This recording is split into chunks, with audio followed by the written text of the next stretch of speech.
2025 жылғы физика пәні бойынша аудандық олимпиада 1-ші орын иегерімін, қалалық олимпиада бойынша 3-ші орын иегерімін. Мектеп мұғалімдерінің білім берген арқасында және де онлайн курс, физика математикалық курстың арқасында да өз білімімді шыңдап, дайындықтың арқасында 139 балға жеткен болатын. Мен өзіме жоспар құрған болатын. Дұрыс уақытты қолдана білсең, бәріне уақыт жеткізуге болады. Қазіргі кезде Сүлеймен Демирел атындағы университетке түскім келеді. Біріншіден ол маған мекен жайына байланысты, екіншіден ол жердегі СДУ-дың ішкі ортасы өте қатты ұнайды. Өзім номер 373 мектеп лицейдің оқушысы болып табыламын. Мен өз дайындығымды 9-шы сыныптан бастаған болатын. Өзіме ол әрине де математикадан Гүлбарна апайыма 6-шы сыныптан, және де қазіргі кезде білім беріп жатқан Жұлдыз апайыма, физика пәнінен Қатер апай мен Меруерт апайға, өзімнің сынып жетекшісіме Жанар апай. Көріп жатқандай, көбісі 10-шы сыныптан дайындықты бастап жатыр. Дайындықтан ерте бастағандар ол өте жоғары балға жете алады.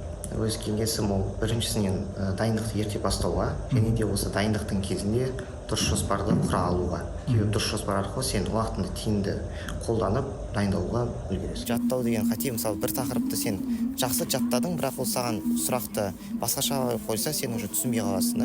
Бір жағынан сен тақырыпты түсінсең, оның сол тақырыпқа келген кез келген есепті, теорияны дұрыстап жауап бере аласың. Тек айтарым ол әлеуметтік желінің пайдалы жақтарын қолданған өзіңе зиян келтірмей тек пайдасы ғана әкеледі. Яғни қарапайым тиктокты алсақ, тек қана керек емес видеоларды емес, мысалы керек эфирлер, нұсқа талдауларды көрсең, өзіңе тек пайдасы ғана келеді. Басты фокус осы дайындықтың жалғастыра беру.